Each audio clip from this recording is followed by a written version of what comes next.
कि आपण सबुबले अन्य एस्पिरेंट मानक पाखरु टिके अलगा हेबा पई चेष्टा करबे। आपण जदि अलगा न हेबे ताले तो आपण से तांको कैटेगरी रे ही रहिले। समस्त गवर्नमेंट जॉब पई किछि ना किछि स्ट्रेटजी अछि। सबु जहां भी जॉब देबे से जॉब रो किछि नीड अछि, सेही अनुसार आपण को प्रिपरेशन स्ट्रेटजी करते पड़बो। मु भी स्ट्रेटजी फॉलो करिकी एसएसबी टीजीटी रे क्वालिफाई हेतिली फर्स्ट अटेम्प्ट रे।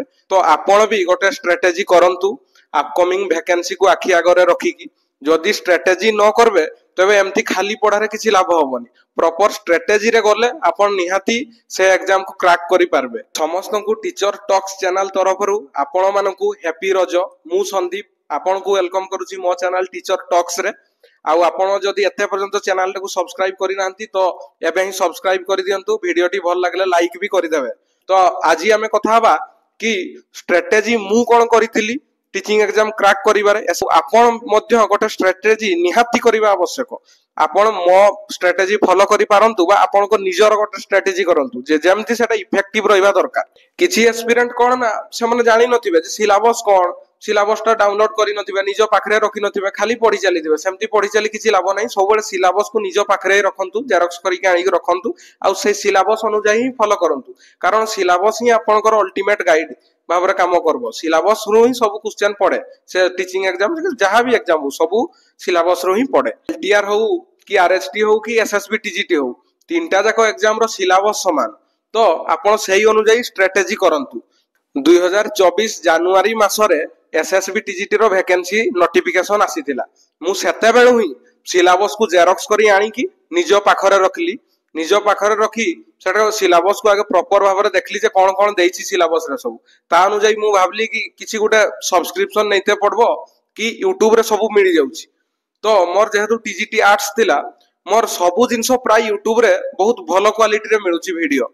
से ओडिया चैनल वीडियो हेई पारे किबा हिंदी चैनल वीडियो हेई पारे। बहुत भलो आकार रे वीडियो अछि टीजीटी आर्ट्स कैटेगरी पई। आउ आपण जदि चाहुछन्ती आपण सब्सक्रिप्शन भी नै परबे। जदि नुआ नुआ किछि गाइडेंस रो अभाव रहिछि तबे सब्सक्रिप्शन भी नै परबे। किंतु मु कोनोसी सब्सक्रिप्शन नै नथिली। मु केवल सिलेबस को निजो पाखरे रखी बीट बाय बीट मु सर्च करथिली यूट्यूब रे।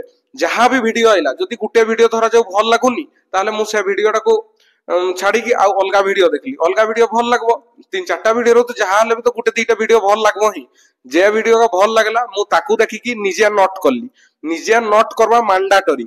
जदि निजे नोट न करबे तबे मते काई लागुनी जे सिलेक्शन होबार चांस आपनकर अछि कहिकी। जनरल कैटेगरी रे सिलेक्शन हेते हेले निहाती निजो नोट रहिबा दरकार निजो पाखरे। आपण पीडीएफ किबा कोनोसी यूट्यूब वीडियो किबा कोनोसी जोठी धर सब्सक्रिप्शन नैछन्ती तांको नोट को आपण रेफरेंस आकार रे नै पारबे। किंतु आपण सेगुडा को डायरेक्ट पढ़ी देई जदि आपण कहबे कि मु एग्जाम क्रैक कर देबी सेटा कोनोसी आडे होबो नाही। आपण निजे नोट करबा पई निहाती पड़बो। तो प्रथम स्ट्रेटजी हला निजे सब बळे नोट करबे। मु केउ केउ बुक फॉलो करिथिली आउ कोउ कोउ वीडियो देखिथिली। मु सेगुडार बुक लिस्ट वीडियो गोटे करिछि मो चैनल ले अछि। जदि देखि नांती से वीडियो देखि देबे आउ आपण भी सेही अनुसार प्रिपेयर हेई पारबे। तापर सेकंड कथा होउची पढिथिली मु केमती। तो टीजीटी आर्ट्स रो सिलेबस होची भास्ट सिलेबस पूरा बहुत बड़ सिलेबस। टीजीटी आर्ट्स हो कि पीसीएम हो कि सीबीजेड हो सबुरो भास्ट सिलेबस अछि। किंतु मु पढिथिली केमती ना मोर केते घंटा दिन को पाठ पढुची सेटा को मैटर करू नथिली। मु मोर आशा थिला कि मु 2-3 मास भितरे मु सिलेबस सारबी। तो 2-3 मास भितरे मु सिलेबस को केमती सारबी सेही अनुसार मु प्रिपेयर आरंभ करथिली। 2-3 मास रे सारते हले निहाती टिके बेसी परिश्रम तो करते ही पड़बो। किंतु आपनको पाखरे एबे टाइम अछि पूरा वर्षे टाइम। आपण जानि छथि जे 2026 रे वैकेंसी आस्ते जाउची। से एसएसबी टीजीटी आसु कि आरएसटी आसु जहाले भी गुटे वैकेंसी तो निहाती आइबो 2026 मसिया रे। वर्षे टाइम अछि। आपण आराम से ए आसुतिबा 6 मास रे सिलेबस को कंप्लीट करि पारबे जदि एबेठू सेही स्ट्रेटजी रे चलीथिबे। आपण एबेरु पढ़ा पढ़ी जदि चलैथिबे आपण दिन को 5-6 घंटा आपण निहाती 5 कि 6 मास रे सिलेबस कंप्लीट करि पारबे। तापर आराम से रिवीजन आपण करि पारबे। क्वेश्चन प्रैक्टिस करबा पई आपण को एनफ टाइम मिलबो। तो आपण को सिलेक्शन हेते चांस टा भी इंक्रीज हेकि जीवो। ता पर स्ट्रेटजी होउची सिलेबस को फास्ट निरीक्षण करबे भल से जे कोउ टॉपिक टे सबुठु कष्ट देइछि। सबुठु जोउटा कष्ट देइछि सेहीटा को आपण फास्ट पढवा पई चेष्टा करबे। मु भी सेहीटा फास्ट पढिथिली जोउटा सबुठु कष्ट। कोन पई कष्ट को फास्ट पढबे आपण जो धरा जो कंपटीशन तो बहुत हजारे लक्ष छुआ कंपटीशन करूछंती तो हजारे जण छुआ जदी साधा साधा का बाची जिवे आ आपण भी साधा गुडा बाची जिवे ताले तो आपण तांको संगे समान ही गले ताले आपण डिफरेंट किछि हेले सिना आपण ऊपर को जिवे कि सिलेक्शन होबार चांस टिके बेसी होबो केमती होबो जदी आपण तांको पाखरु किछि डिफरेंट आडे जाउछंती तो मु किछि डिफरेंट बाछितिली जोउटा सबुठु कष्ट मु सेइटा फास्ट पढितिली आ आपण जानिछंती जे टीजीटी आर्ट्स रो सबुठु कष्ट सब्जेक्ट हला जियोग्राफी आ इकोनॉमिक्स जियोग्राफी जदि आप प्रीवियस ईयर क्वेश्चन देखबे से क्वेश्चन बहुत स्टैंडर्ड क्वेश्चन पड़े बहुत डीप क्वेश्चन पड़े अलगा को छाड़ी देगी हिस्ट्री पॉलिटिकल साइंस टिके जहाले बेसिक लेवल लो पड़े किंतु जियोग्राफी बहुत डीप क्वेश्चन पड़े तो मु फास्ट जियोग्राफी को सारी थिली 1.5 मास प्राय टाइम लागिथिला केवल जियोग्राफी ही सारबा में एटा थिला गोटा स्ट्रेटेजी जे कष्ट सब्जेक्ट गुडा को फास्ट पढ़ी देबे फास्ट पढ़ी देले कष्ट सब्जेक्ट गुडा निहाती आपण अलगा मान को पाखरु किछि डिफरेंट हेई परबे और आ गुटे कोन स्ट्रेटेजी कहली जे कोन कहली ना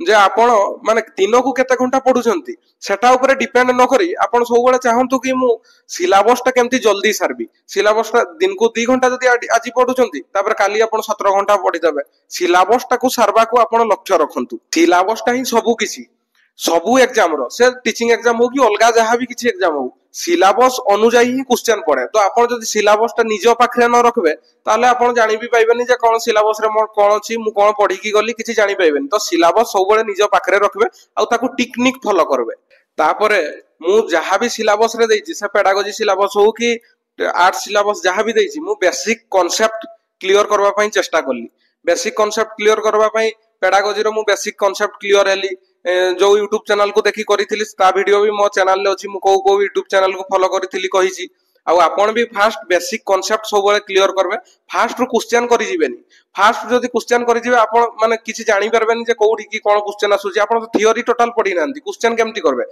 फास्ट थियोरी सब बेले पढबे आ मु भी फास्ट थियोरी पढिथिली तापर क्वेश्चन प्रैक्टिस करिथिली जो टॉपिक टा पढली सेही टॉपिक रो क्वेश्चन प्रैक्टिस करली ताहले मोर सेही टॉपिक टार माने मु पूरा कंफर्ट हे जाइतिली जे सेही टॉपिक रो जहां भी क्वेश्चन आइले मु कॉन्फिडेंट थिली कि मु सेही टॉपिक रो करि परबी तो आपण भी सेमती फॉलो करि परबे जे टॉपिक टा गोटे विषय पढी कि तार माने बेसिक कांसेप्ट जानि कि तार क्वेश्चन प्रैक्टिस आरंभ कर देबे भी ताहले से टॉपिक रो पूरा क्लियर हे जिबे आ क्वेश्चन भी से टॉपिक रो जहां आइले भी करि परबे तापर मोर प्रिपरेशन टाइम रे मु माने मैथ्स रे रहउतिली तो मैथ्स रे भी मोर अलगा किछि सांगो थिले से माने भी प्रिपेयर होउतिले तो मते सुविधा कोन होउतिला ना गोटे विषय पढी सारी कि तांको आगरे मु डिस्कस करि दउतिली से माने भी किछि डिस्कस करूतिले तो क्वेश्चन गुडा मने रह जाउतिला तो आपन को भी मोर सजेशन रहइबो कि आपन माने एकाकी पढंतुनी पाठटा एकाकी पढले कोन होबो ना निज ऊपर सब प्रेशर रहि जिवो आपन सब बळे माने चेष्टा करंतु कि माने किछि सांगो मान को संगरे मिसी की पाठटा पढिए ताले पाठटा पढले कोन होबो सांगो मान को संगरे ना डिस्कस टा हेई परबो आ मेन जिंस होउची डिस्कस एते बड़ भास्ट सिलेबस को आपण एकाकी मने रख